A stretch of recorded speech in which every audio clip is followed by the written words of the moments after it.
things that I enjoyed were used against me because I used to enjoy speaking to her at various times, and she would not call. Yes, she just wouldn't message. It was just very, very controlling, and I was push me, pull you, push me, pull you. Yeah.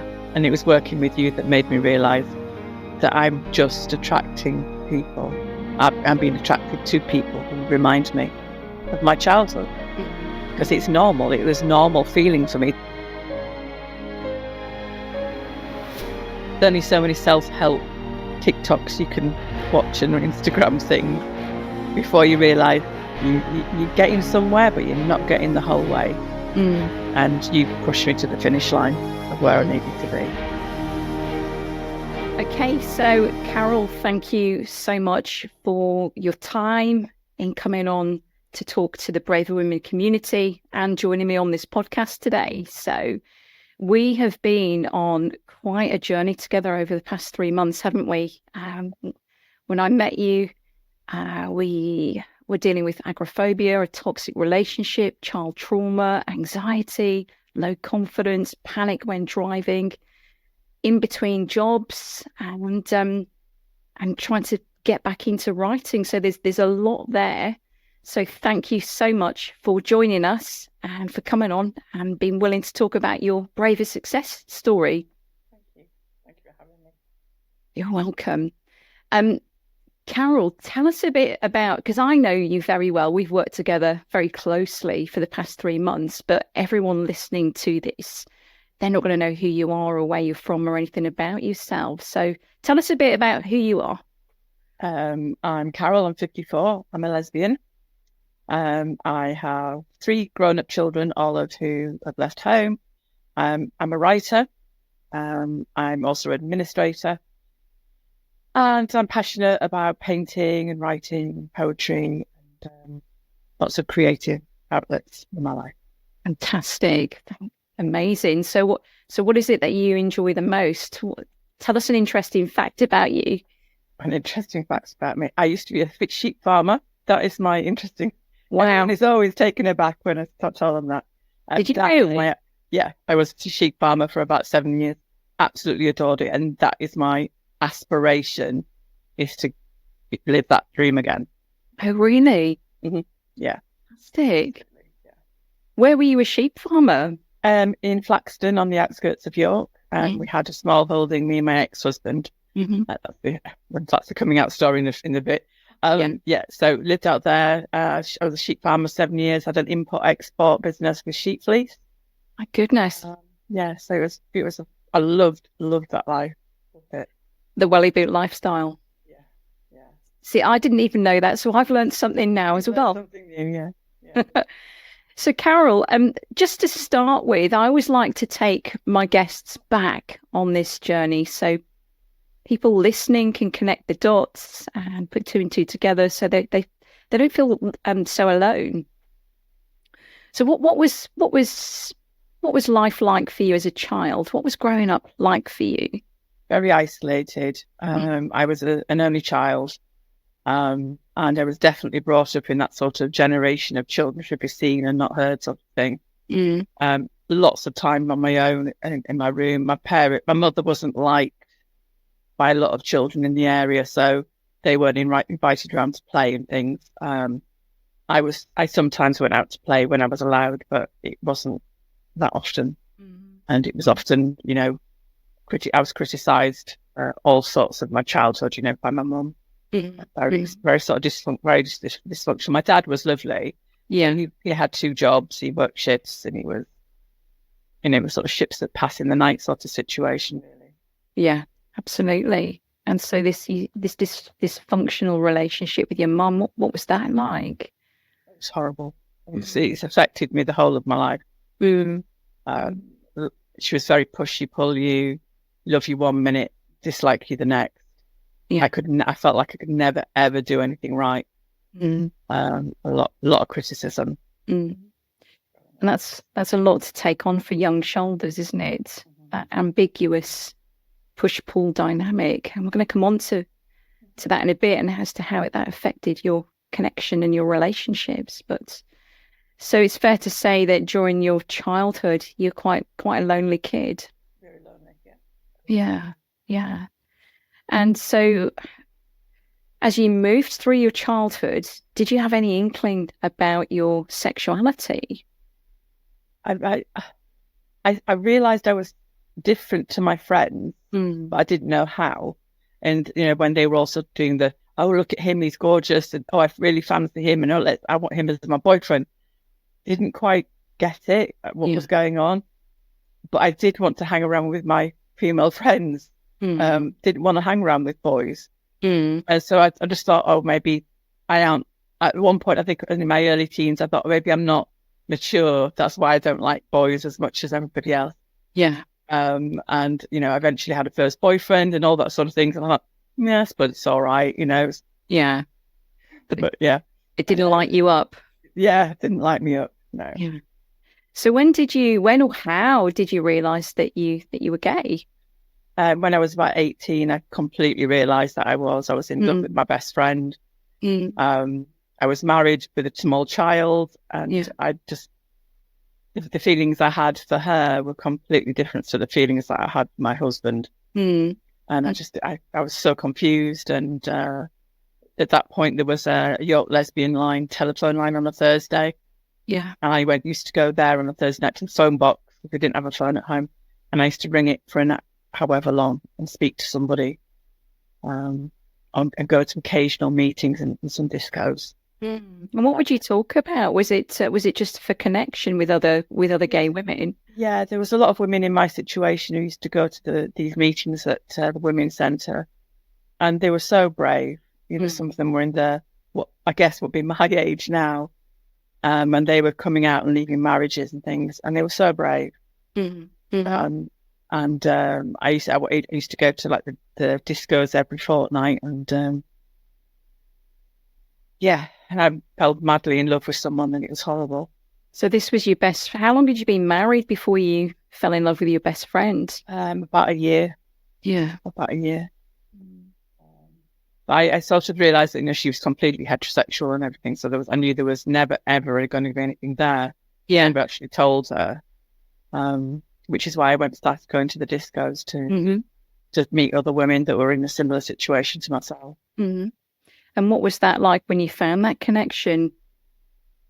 I felt empowered when I was there. Yeah. The first one was hilarious because I went wearing a flowered skirt and top, and I'd done my hair and wearing makeup, and I walked into a sea of denim and khaki.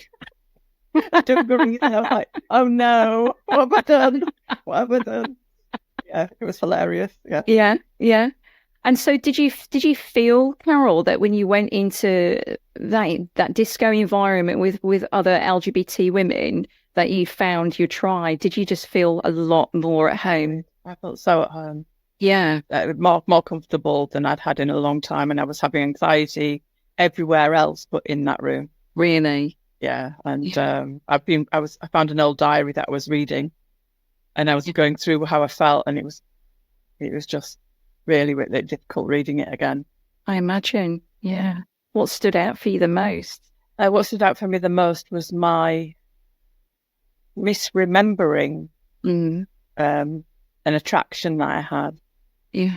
And it was sort of thinking, well, I was reading it completely and utterly wrong at the time, absolutely wrong. But hey, it's experience and stuff.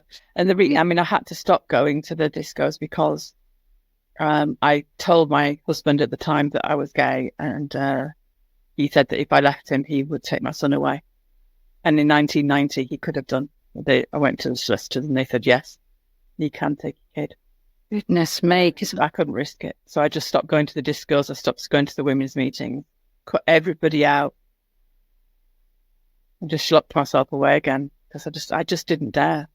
Oh, I'm not surprised. The threat of losing your son, that must have been horrific. So I was going to come on to that. So how long had you kept this under your hat before you sat your husband down and said, I'm gay? What was that like for you? Well, we got together when I was 16, so it was 3 years, about 3 years before I told him. Yeah. And it didn't go down well. What happened? He just threatened to. He'd photocopied my diary. Oh God. I went to make his pack up and went into his bag and got his pack of box, and I saw this paper and I just pulled it like that and I saw my handwriting. And he'd photocopied my diary where I'd written that I'd been to the women's meetings and what have you.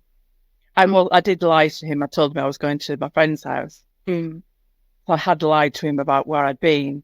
But I was never unfaithful. I never, got together with anybody or anything like that. And because if I'd have kissed a woman at that point, I would never, ever have kissed another man in my life. Yeah. I wouldn't have done. So taking that space outside of your marriage to find and discover a bit more about yourself, a voice in that was needing to be answered, and then having to go back to that life and realizing that it was definitely not what you signed up for. And I can imagine that would have been very confusing. And I hear a lot of women in the Braver Women group at the moment, and they talk about that confusion and that guilt and that fear. How did you overcome all of that, Carol? How did you deal with that at the time? I just locked it all away. I just compartmentalized things and I locked it away. But then that's when the anxiety got really, really, really bad. Yeah. And to a point where I was agoraphobic.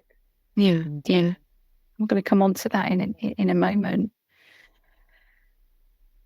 So how did you eventually leave with your son? And he left me. After 2 years later, he decided he wanted his freedom back. Right. And that was absolutely fine by me. But the lingering threat, if I stepped out of line, was still there. So I never explored. I didn't go back to and I could have done. I could have gone back. There was still people there, but I just didn't dare go back. My God, Carol, that's suppression for 3 years of just complete suppression and just having to fulfill your duties as a wife. Yeah. Goodness me, what a brave woman. So you've had this really troubled childhood, a lot of loneliness, a lot of criticism, a lot of isolation, and then into a marriage where you realised that you were gay, and then having to suppress that for a number of years with your little boy. I mean, that's enough in itself really to last a lifetime, but what happens thereafter? It was a series of regrettable relationships with men, always trying to do what I thought was the right thing. My mum was, very much, you've got to be married, got to, that married child, husband, food on table type person. Yeah. And I just kept trying, thinking I've got to keep trying. This is obviously I'm not trying hard enough. And of course, when you have vulnerabilities, there are people out there who will prey on those vulnerabilities. And I found one particular one that was just revolting. And so, that was my life. That was my life for a bit. And then had my daughter when I was 36. I had my other son when I was 26. Yeah. And I just lived life until my mid-40s. Yeah. Just getting by, married, divorced, and then remarried. Yeah. I thought, right, we were sort of settling for companionship and everything, and we had the farm, and it was like fine. Yeah. And I thought, I'm hiding this really well. I'm doing this really well. I've got everything I've ever dreamed of. I've got my farm. I've got my horses in my field. I've got my stables and the livery business. Everything is really lovely. Why aren't I fucking happy? Yeah. Why aren't I fucking happy? And then sorry. Did you love him, Carol? Not in that way, not in that husband-wife way. I loved him as a friend. Tom is a lovely, lovely man. But it was not a marriage. Yeah. And so when we sold the farm and we moved to a country cottage, and I thought, okay, roses round the door, stone cottage, dream, yeah, beautiful. And I went to find a gardener, and this woman walked around the corner, and I was like, oh, for fuck's sake. Because my heart just went like this. Yeah. And my head was like, oh my God. Yeah. Yeah. And that was it. I was just thought, oh, Jesus Christ, I can't do this anymore. I cannot keep lying to myself. Yeah. And lying to everybody else. Yeah. And so after a few weeks, I had a very difficult conversation with Tom and told him that we had to split up and that I was gay. Yeah. Again, unbelievably brave. He was devastated, absolutely devastated. Yeah. Yeah. And how old were the kids roughly at this time? Eleanor was 12, Rowan was, about 20, 21. He was at university. Yeah. And Damien had left home and he was sort of late 20s. Yeah. And what were the kids? How did they react to this? Eleanor thought it was amazing. She thought it was the best thing ever. Damien had to be drunk for 2 weeks after. Right. Because I invited him round to say, we need to have a chat. Yeah. I was either dying or I was pregnant. Right. So when I told him I was gay, I think it came a bit of a shock to him.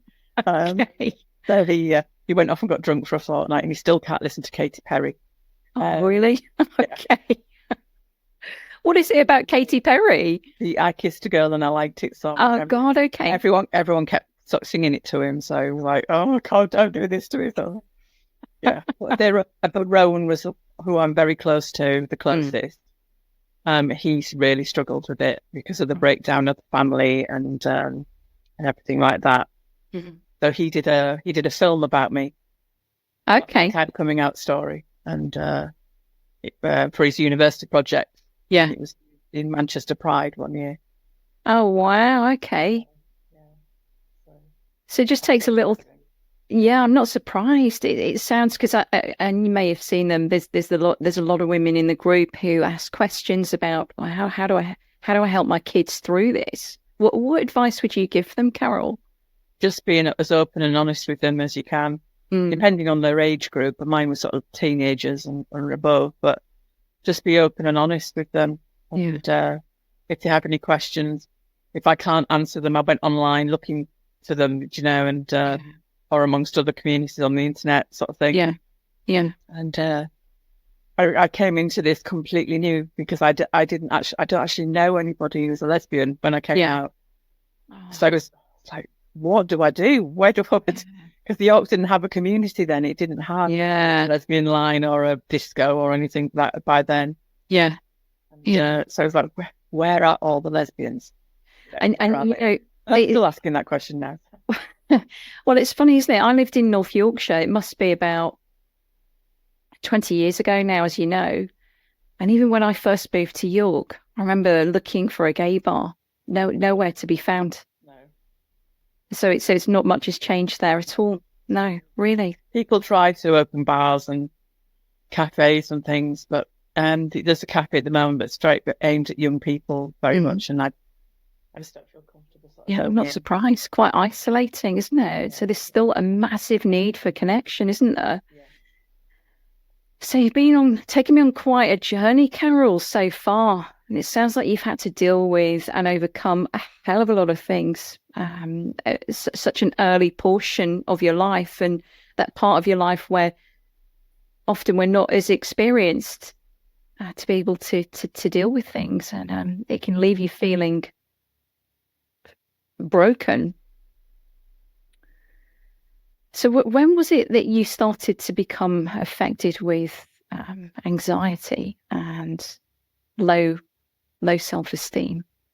What do you recognize now? I've always had low self-esteem for as long as I can remember, especially during my teenage years. Yeah. But the anxiety started sort of 19 years old and onwards. Agoraphobic completely by the age of 22. So how did that take shape in your life when you say agoraphobic completely? I rarely left the house. I had Damien, who was 3 years old at that point, and getting to the shops every week just to shop was a major struggle. My mum didn't help. her way of suggesting that she adopt Damien and go live with her. Right. Which wasn't the help I needed, really. And it was a real struggle. Yeah. Yeah. And so, what was it, looking back now, that you were frightened of? Everything outside. I was worried about lots of what ifs. What if I'm delayed in the supermarket? What if there's a queue at the checkout? What if I don't have the money to pay for my food? Yeah, because I was a single parent on benefits at that point. Budgeting. You go to the supermarket and you think he's pointing at this, that, and the other, and he wants, and I know I can't get. Yeah. It was just that, and that built the anxiety too, because I felt like I wasn't doing enough for him. And so it was just a struggle, and I was reading through the diary yesterday. The one thing that kept me going was reading. Reading. You're reading and writing.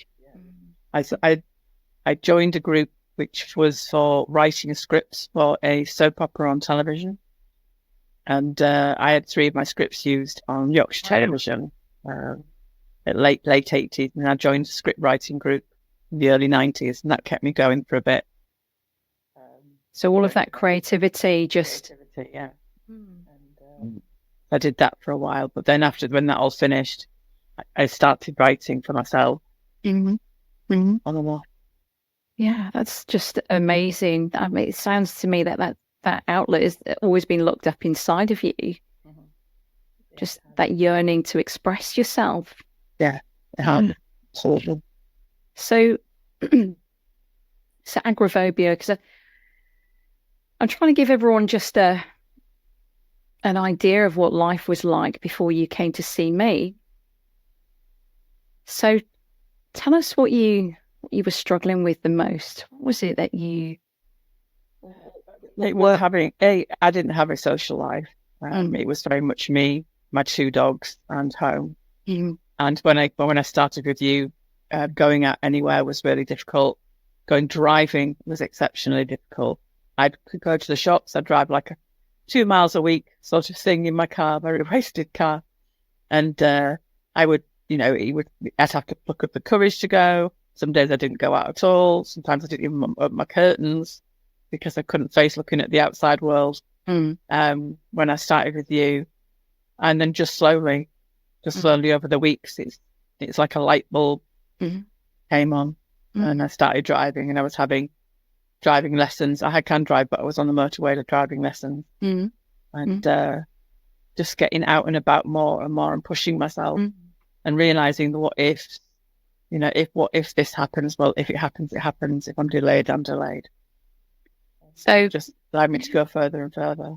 Yeah, I mean, it's been amazing, and we'll come on to that in a moment. But there was a long list, wasn't there? Almost like a shopping list of things that you needed help with when you came to see me. I had the agoraphobia, the perceived agoraphobia, the toxic relationship, and that dynamic that was in your life at the time, and obviously some of the trauma, which we're not going to talk about in any detail. But obviously the low confidence, not believing in yourself, panic when you were driving, and then just a complete abandonment of your own values. So if you think back to that place, it's about 3 months ago now, Carol. What was it that you were doing? I was settling. Say more about that. I was in a relationship where everything was very one-sided, and I felt like I couldn't ask for anything. And if I did ask, every single time I was greeted with anger, and phones being slammed down, and made to feel like I wasn't worth my time wasn't important. Yeah, I wasn't being chosen in any stretch of the imagination in any way. Things that I enjoyed were used against me, because I used to enjoy speaking to her at various times, and she would not call. Yeah, she just wouldn't message. It was just very, very controlling, and I was push me, pull you. Yeah, and it was working with you that made me realise that I'm just attracting people. I'm being attracted to people who remind me of my childhood. Because it's normal. It was normal feeling for me to feel like that. Yes, it was anxiety driven, but that's what I was used to. Yeah. So having a calm life I wasn't looking for that. I was looking for something to give me like that all the time. Yeah, absolutely. And that's something that we touched on, wasn't it? That high arousal and that strong emotions was being confused with being in love, when actually it was being triggered by these types of relationships, being confused for a feeling of love, because that's what felt normal to you. That was your template from what you learned growing up about yourself. And if no one ever teaches us to esteem ourselves, then how do we learn to do that? It's a tough lesson to do as an adult, isn't it? Yeah. And so you had a massive breakthrough very early on with regards to this, didn't you? With this quite toxic relationship. Are you happy to talk about it? Yes, I am. Yeah. What happened inside of you, Carol, after the first or second? I think was it the first or second session? And I remember speaking to you, and you said to me, "I've ended it." What led you to that? I got to the point where I felt utterly broken. Every time I felt like I was about to get a piece of life that I'd wanted so much, it was being snatched away. At every single moment, it was like, "Mum, we're going to do this," and then it's snatched away. "Oh, we'll do this." It's snatched away. Empty promises. And I was beginning to feel so ill. I couldn't sleep. Wasn't eating properly. No self-care going on whatsoever. Yeah. My head was just completely consumed. And I realized all of the things that I aimed to do this year, I wasn't doing any of it. I hadn't done a jot of it since I'd met her, because it was just all consuming, because she kept it going, pushy pull you. Yeah. And I allowed that to go on far too long. And I'm working with you, and I realized I cannot do this anymore. Damaging my health. Long term, it would probably have killed me. But I'm not, I decided, right, that's it. It's over. Yeah. It is over. Yeah. And that was such a brave move. Such a brave move for someone with an anxious attachment style to actually pull the plug on a relationship. And I know that was very hard for you. Very, very hard indeed. But having come through that timeline now and looking back, what are some of the key things that you've learned, Carol? Some of the key things that you might be able to help other women listening to this explore within themselves that led you to this, to start to value yourself more? With working with you, is learning self-belief, believing that you are enough, and knowing I am enough. Yeah. And it's a matter of just working through every single aspect of what you're teaching every week and guiding. It is just invaluable. And I will continue to listen to everything that we've done, because there are days when I'm having, what did she say about that? What did Leanne say about that? And I'll go back and have another listen, and then that, yeah. It's just it's repetitively speaking to yourself about the, what ifs and dealing with the maybes and all that. And it's just got to work through it. Keep going, doing the work. Yeah, the work. And that's the thing. I think a lot of people are under the illusion that therapy and coaching is just a quick fix, one session and you're done. But I know you've had therapy before. What's been your experience in the past, Carol? It's been like a little Band-Aid, really. But then it heals off, doesn't it? And then the wound is still underneath there. Yeah. And sometimes wounds can't be completely healed, but you find a way to cope with them better and heal them in a different way. And you've helped me to do that. And therapy was great to speak to somebody, but you don't get anything back. You were giving me stuff back. I needed someone to challenge me. Why did you do that? Whatever, And it's like, if you don't challenge me, I'm just going to carry on doing the same thing. And that's what I was doing.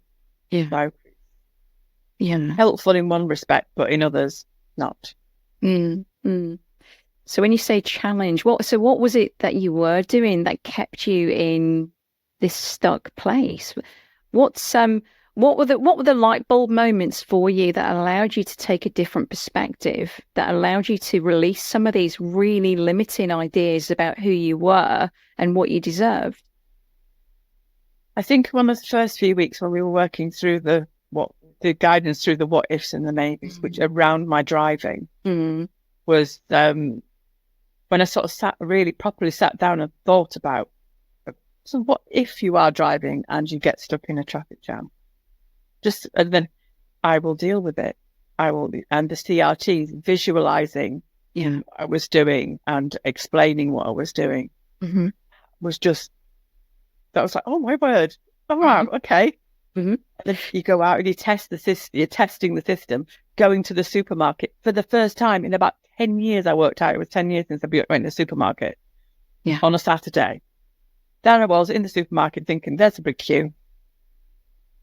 There's a queue. That would have had me flying out of that door, food strewn across the aisles. I wouldn't have stayed. Yeah. And it was like, yeah, I can do this. Yeah. And do you remember one time when you spoke to me, said, Leanne, it was the Saturday, the busiest day in York ever. And I went for a drive. I had to go and do some jobs or whatever it was that you needed to do. And it wasn't until you got home that you'd realised that you'd driven on the busiest day that you've ever driven in your whole life. This road. Yeah. And I didn't even think about it. It was second nature, just going and doing it.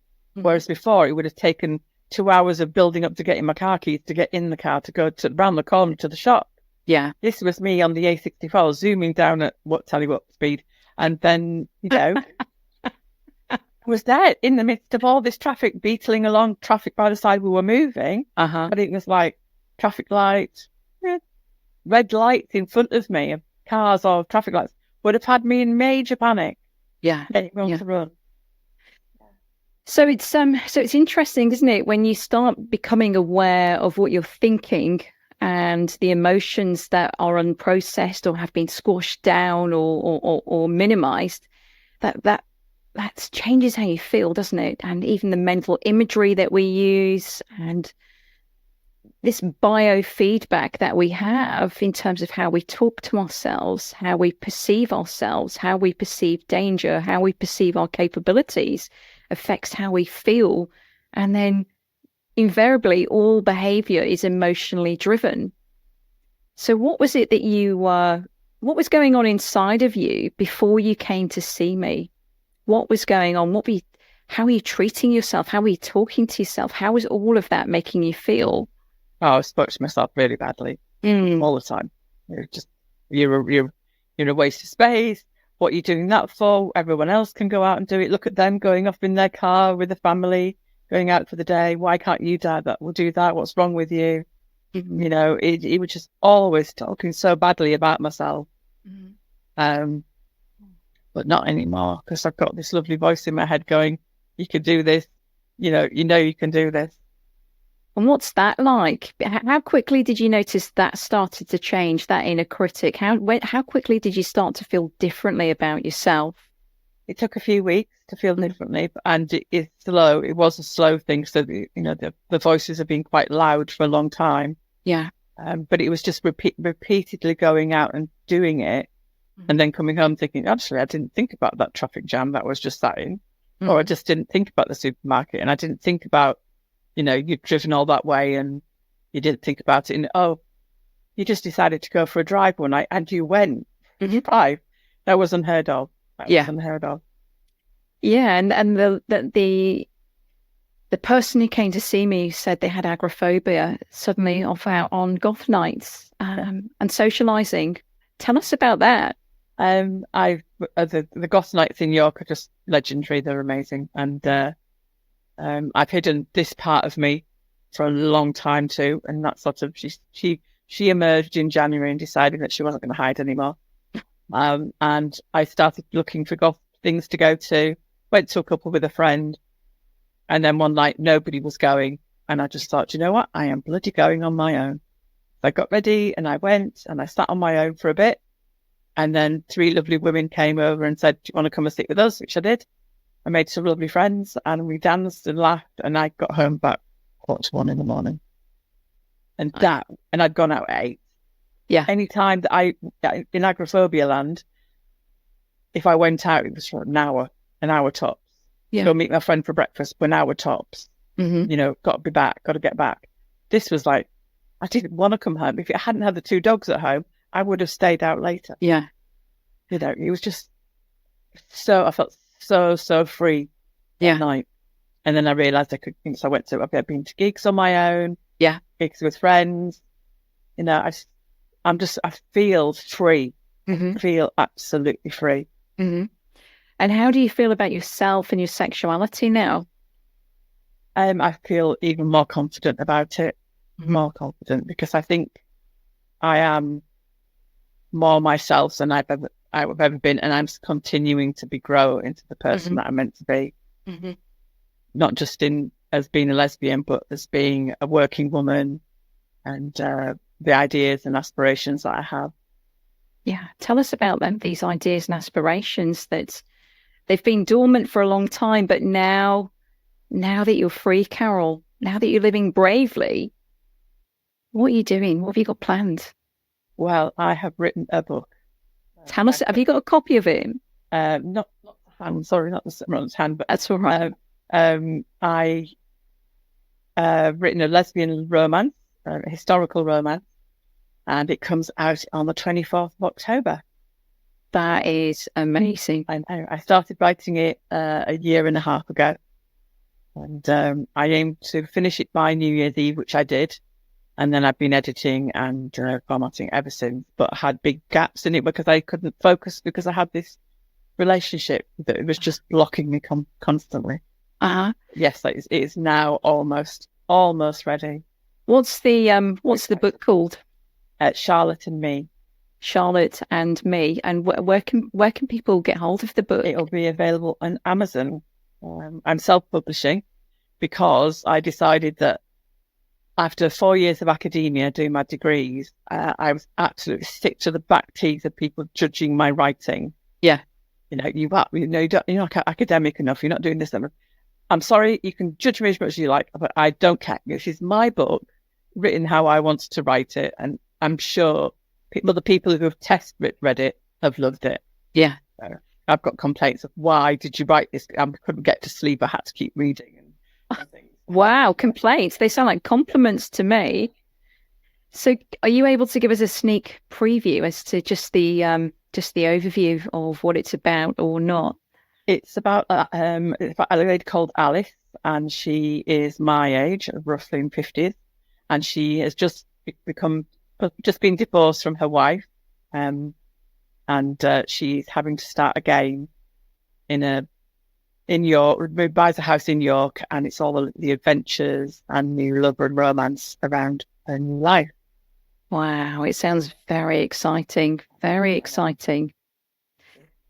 So staying on that topic of moving away from a romance and towards a new life, what reflections do you have now for valuing yourself more in a relationship, but also recognizing your worth? Realizing what I will not settle for anymore. And what's that? What won't you settle for? Somebody who doesn't choose me. Mm-hmm. Clearly doesn't choose me. Mm-hmm. Who is the first sign of me feeling like there's a pushy-pulley thing going on. I will be out of there. Mm-hmm. I will not settle for anything other than somebody who I deserve and they deserve me. Mm. Because I've settled for too long. Mm. Yeah, absolutely. And they have to deserve me. Yes, very much so. And that's the thing. And I hate saying that because it sounds really big-headed, because I'm not big-headed. But I know what I need, and it isn't any of the other people I've ever been attracted to in my life. It's somebody who shows me that they want to be with me, and I don't have to continuously prove to them that I want them more, which is what I've been doing.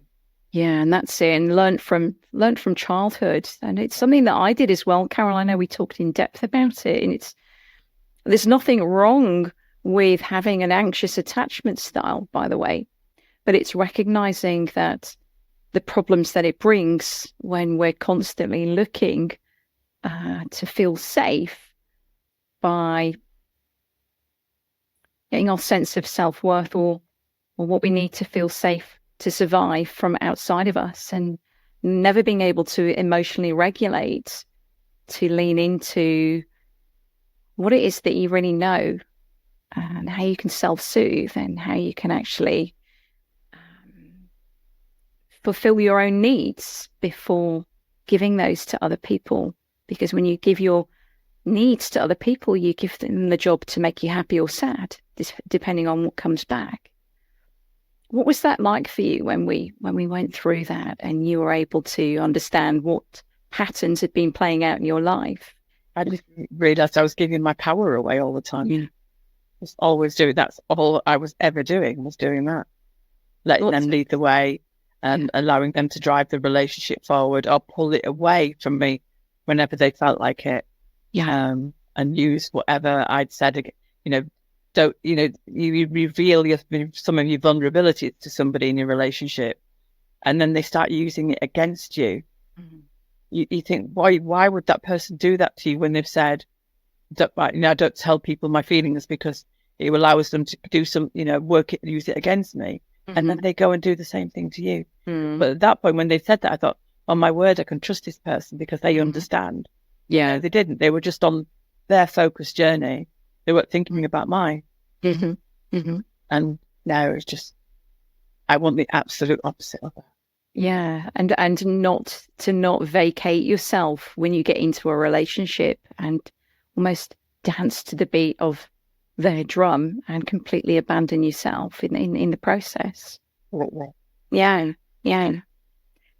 So, what advice would you give to anybody around developing their own internal shock absorbers, their own emotional self-care, now that you've been through this process, Carol?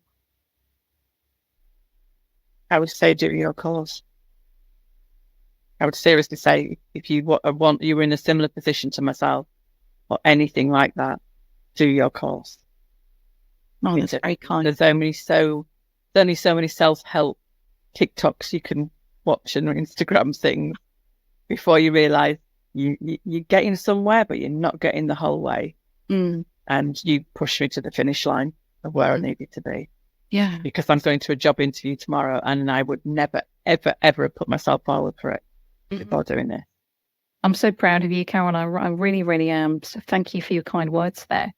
Thanks for the recommendation.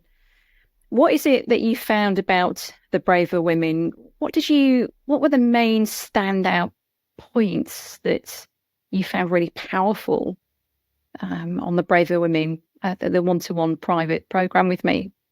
The 5 patterns that we do every day. They were so helpful. When you first said that I had homework, I was like, oh God, what? I've got homework? What do you mean I've got homework? So how am I going to, I've got nothing to say. How am I going to have something to say after just one day?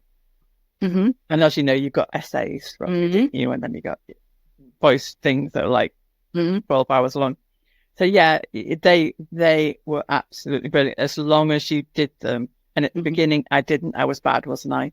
Mm. And I was like, okay, I can do it tomorrow. And then you were like, no, this is part of it. This is part of it. And yeah, that's what I did.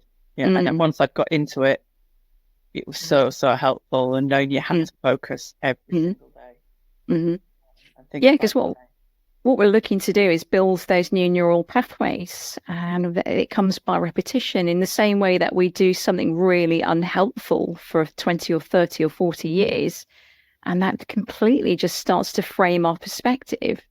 When it's pointed out to you, there's a different way, and you can start doing that.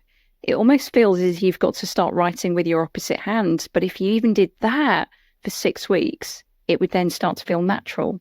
And that's essentially what's happened. So you found the accountability and that daily contact really helpful. Really, really helpful. Yeah. And what about the structure and the content? of what we were going through with the coaching and the therapy. What did you find really useful about that? But we recorded it every week, and then I could go back to it. And that was so difficult. That was so hard at the beginning, as I said to you. Yeah. To actually sit there and watch myself, because I don't have a mirror in the house. I couldn't even look at myself, never mind watch myself. And we were suggested we put the laptop in the other side of the room and all that sort of thing, or whatever. And after what I think was it about like half a week, I was watching it with the laptop in front of me. Yeah. Because this is me. This is who I am. And that's it. And I think I was believing about myself, but not true at all. Yeah. So what's your thoughts, Carol? I always say to clients and women who come to me for help that thoughts alone don't necessarily change feelings. And if we're going to start changing limiting beliefs, we need to change how we feel about something. And the only way that we change how we feel is by feelings change feelings. And the only way we change our feelings is by taking a different course of action to establish the difference, to get that different perspective, to realize that it wasn't so scary after all. On hearing this now, what are your thoughts? Do you agree, or do you think just thoughts alone? Absolutely agree. I didn't think so at the beginning. I did wonder whether it would work for me, having paid for thousands of hours of therapy before. But I think I was at that point in my life where I had to do something. Yeah. Because of how I was feeling. I really had to do something, and it has so worked out brilliantly. It has. It's a continuous journey. Yeah. But, I am so far down that road than I ever thought I would be. And how supported did you feel throughout the process? Because I know typical therapy and coaching is it's once a week session, see you later, see you next week, or see you in 2 weeks. What helped you to feel like you were able to trust the process and lean into it and get the most out of it? Because I knew that you were there. I would do my feedback every day and you would give me a response. And I knew that if I needed to speak to you, you were available, because you kept saying to me, I'm always available and stuff.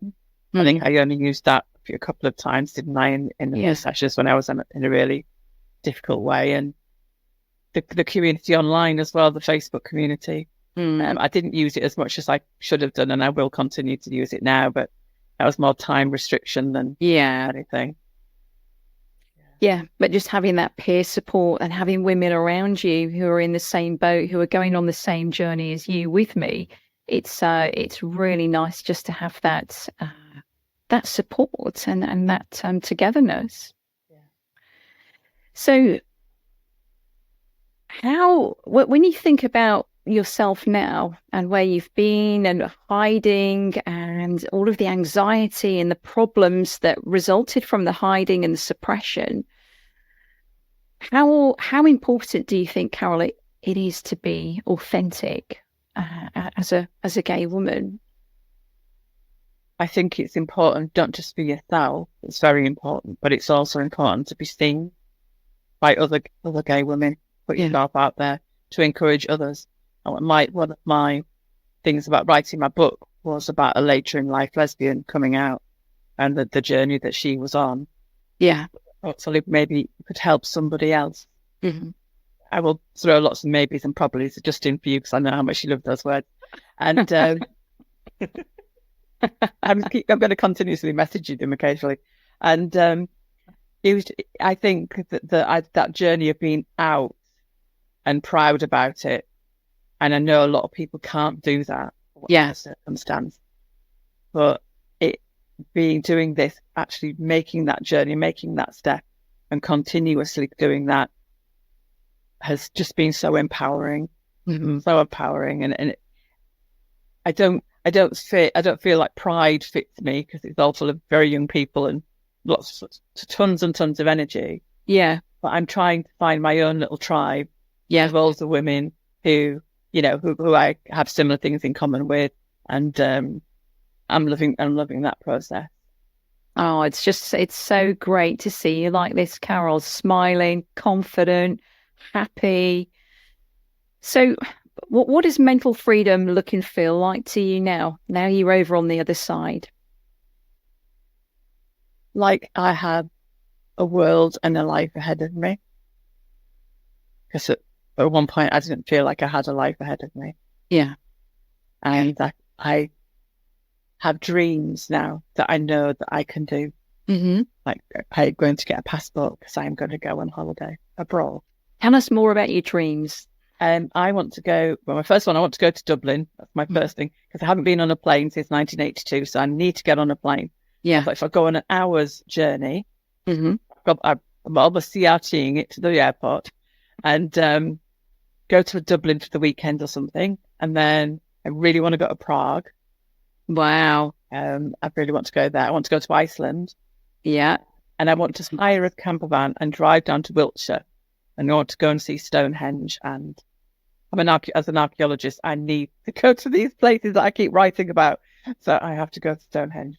Goodness me, there's going to be absolutely no stopping you now, is there?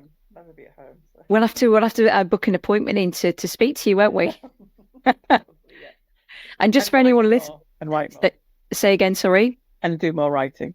Yes, and you do that while you're away, can't you, on your travels? And I think anyone else listening to this, they're not going to know what CRT is, but we know it's a cognitive restructuring technique that I give to my clients. So just in case anyone was thinking, what's a CRT? Okay. That's all right. Don't you dare apologise. I totally know. I knew what you meant. So when you think about braver women, how is this different to anything else that you've experienced in terms of the group, the therapy, the vibe that you have that you've been a part of? It's so different to normal therapy, in that you come away with and how do you feel about that? If I heard that one more time, I swear I would have screamed. You know, I know how I feel about it, but it's not changing anything. What can I do to change it? You know, was what I need. I needed tools. I needed a bit of guidance and somebody to go challenge. But I wasn't getting that. But you do the challenging. You do the challenging. Yeah, and I certainly don't head tilt and sit there and go, how does that feel? Don't. Yeah, and I think it's really important. And I said to you from the very start, didn't I? All I want, Carol, is for you to give me 100%, and I'll give you 1,000%, because you're going to be getting your sleeves rolled up, but I'm going to be getting my sleeves rolled up even further to help you. I hadn't really taken account of. Everybody says that. They all say that it's going to be hard work and it's a journey and all that. You really do. You really do put people through their paces. But the result is worth all of the hard work. It really is. Well, I'd never ever asked any client to sit in front of me and do something that I wouldn't be prepared to do myself, or haven't done myself, or wouldn't stand alongside you as you're going through the process. And I'm really glad that you felt supported throughout. That's for me, that's pivotal. There's nothing worse than trying to change aspects or problems within your life, and you're being left to your own devices for 7 days, 2 weeks, coming back and with nothing to work with. So what does the future hold for you? I know you say you're going to be going traveling, and you've got some more writing planned. You're going to be doing some more books. Is there anything that we've not covered that you're thinking, oh, I really, really want to do that, but I haven't said it? What is it? I know you're holding back. I want a better job. I mean, I've been stuck in admin for far too long, and I'm aiming to get a managerial job now. Somewhere that I can actually use all of my skills. And not just be there filing papers. I'm worth more than that, and I know I can do more than that. I know I can. Yeah, and the irony, wasn't it? So since you've worked with me, you've ended a toxic relationship. You've got a job interview tomorrow. No more agoraphobia or perceived I can't go outside. You're able to drive and go from A to B wherever the hell you like. You start to value yourself. You feel confident and happy in your own skin now. You've been out partying on the town solo. and you're just about to release a book. That is absolutely phenomenal, Carol. And I have said to you many times, I've really enjoyed working with you because, yes, it's been hard, but you have absolutely put your heart and soul into this entire process, and you're reaping the rewards. I'm so, so proud of you. I really am. And I just want to find out from you, and just we'll keep you for just a few minutes longer. Do you have any words of wisdom from your life experiences so far with members of the Braver Women community or any queer women listening to this? Do you have any advice or words to help them on their journey to self-acceptance and inner peace? Always believe them in themselves, to know that you are the best person to give yourself the advice you need, and you can do anything that you set your mind to. You really can. It might seem that you can't. Everything seem miles and miles and miles away, but you can do it if you set your heart on it and your head to it. You really can. Yeah, that's amazing. And if you set your heart on it and you can do anything, what helped you realize that you could do anything? I think when I first got in the car and I did that big drive, and I realized if I can do this, I can do anything. Because a few months ago, I couldn't even put the key in the ignition. Mm-hmm. I could do anything I set my mind to. If I want to do it, I will do it. Yeah. That's absolutely phenomenal. Incredible words, Carol. Thank you so, so much. And I always ask this, but are you going to stick around in the Braver Women community? Are you going to, because I'll be keeping tabs on your progress, particularly in the client support group as well. But thank you for an incredible story, success story, Carol. I'm so humbled and grateful that you come on and share your story to support other queer women around the globe. And Carol, you are a braver woman, and you always have been. So I just want to wish you best of luck. You're not going to need it for the rest of your life. I hope that you're going to be happy, living with more passion, purpose, and pride. So thank you so much. Thank you. Thanks, Leanne. You're welcome.